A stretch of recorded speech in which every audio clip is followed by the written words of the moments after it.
Welcome to the bustling life of a medieval peasant. Spoiler alert though, it's not all feasts and jousting tournaments. In fact, it's a lot of dirt, sweat, and, well, depending on where you are, questionable smells. Today we're stepping into the muddy shoes of your average medieval villager, living in the shadow of those oh-so-familiar castle walls which most of us think of when somebody says the Middle Ages. Before we get into that daily toil though, it's important that we all familiarise ourselves with what a peasant in the Middle Ages actually meant.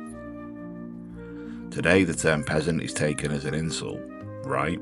The lowest of the low. And whilst that may have been the case in the Middle Ages too, the reality is that around 80 to 85% of the population at the time were essentially peasants.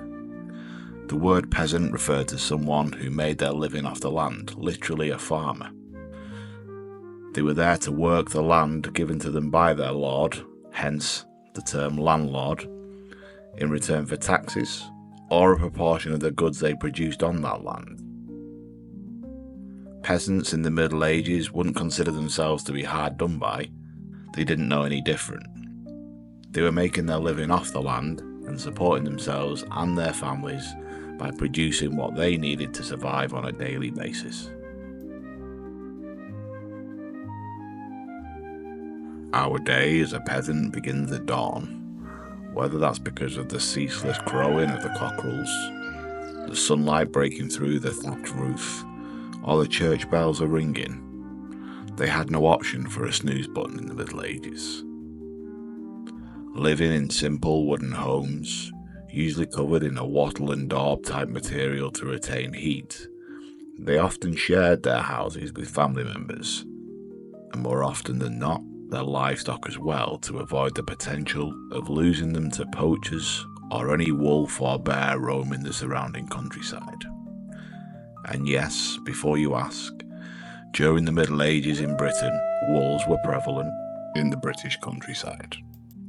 With the hearth in the centre of the home, embers still faintly glowing from the night before, it's time to light the fire. The fire is their main source of heat and cooking power. Starting the fire though isn't as simple as striking a match. There's a process. Using flint and steel, or if they're fortunate, tinder saved from the previous day, they coax the flames back to life. Smoke fills the room, seeping through the thatched roof, as chimneys are a rare luxury. Once the fire's lit, it's time to think about breakfast. Likely leftover pottage, a thick vegetable-packed stew served with a hunk of yesterday's coarse bread. Think carb loading, medieval style. If they're lucky, they may have a little cheese or even an egg from the local chickens.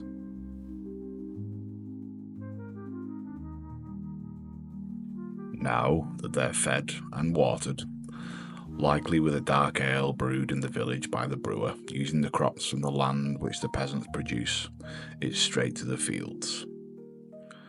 If they're lucky, they may own a small patch of land, but most peasants are serfs, working for their lord in exchange for protection and a place to live.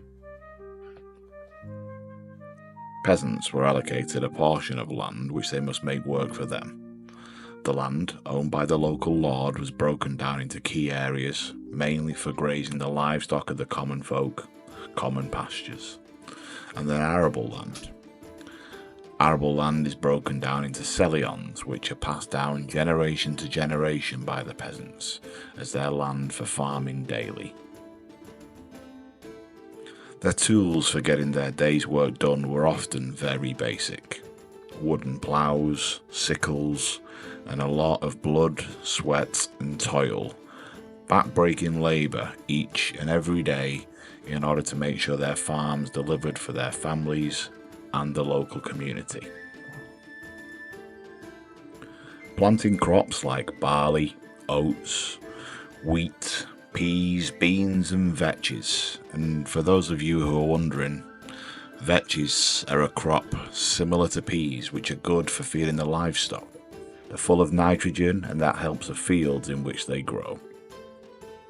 Why these crops, you may well ask? Well, it's because they're cheap, filling, and they were readily available at the time, and they allowed for some crop rotation, which is important to maintain those fields too.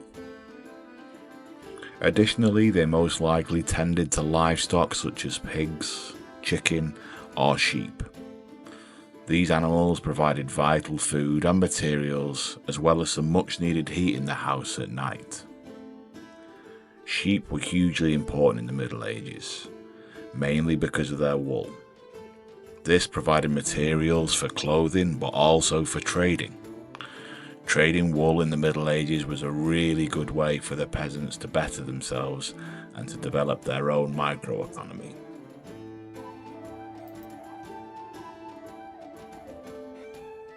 Farming in the Middle Ages isn't just seasonal.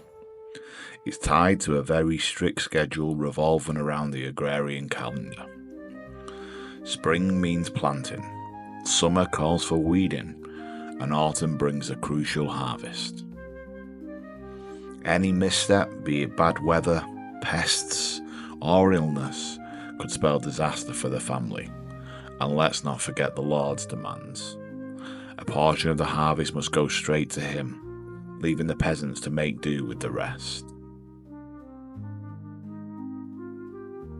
Not every peasant spends their day in the fields, however. Some have very specialised skills and therefore very specialised jobs.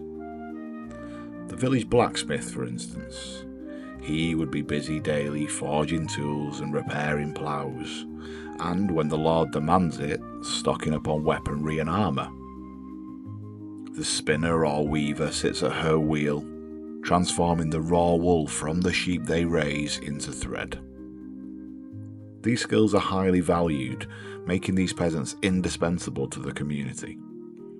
Tasks such as weaving and brewing were often seen as roles for the women in the village, done within their homes or cottages.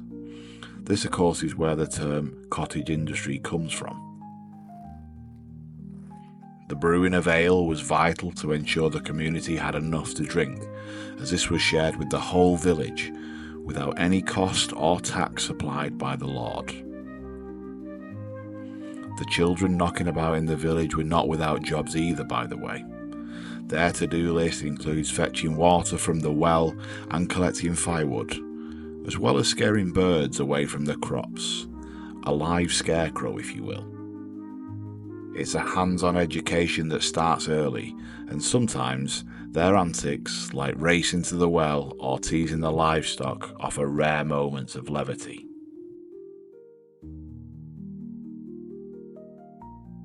By midday, it's time for a quick break. Lunch is another helping of pottage, maybe jazzed up a little bit with some beans or leeks if it's a good day. Meat very rarely features in the peasants' daily diet. Believe it or not, the majority of them sustain themselves on mainly vegetable-based diets. Meat was a luxury reserved for feast days or, ironically, if an animal died unexpectedly. Lunch is also a chance for them to catch up with their neighbours. Peasants often work communally, so their social lives revolve around shared labour.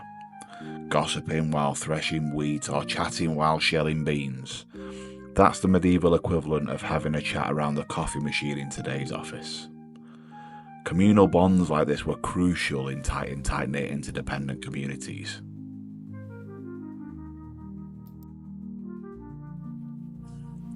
As the sun dips low in the sky, work in the fields winds down. A peasant's workday was pretty much dictated by the sun. The work stops when the light does.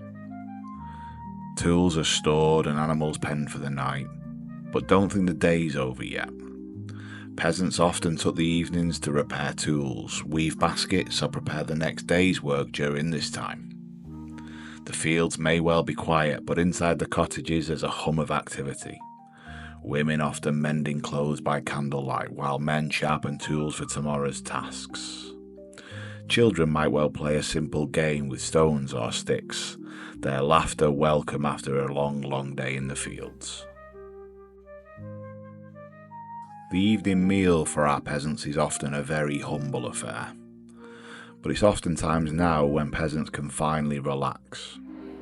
Some would gather in the local alehouse, where they enjoy home-brewed beer from the brewer and swap stories. Others stay home, singing folk songs or playing games like dice or chess. Evenings may also feature storytelling, where tales of saints, heroes, or cautionary fables entertain both young and old. With no Netflix to binge on or YouTube to scroll through, bedtime comes early. Before sleeping though, some families would recite prayers. It was believed these rituals would protect them from danger, both physical and supernatural. After all, this was a time when folklore, superstition and religion ruled.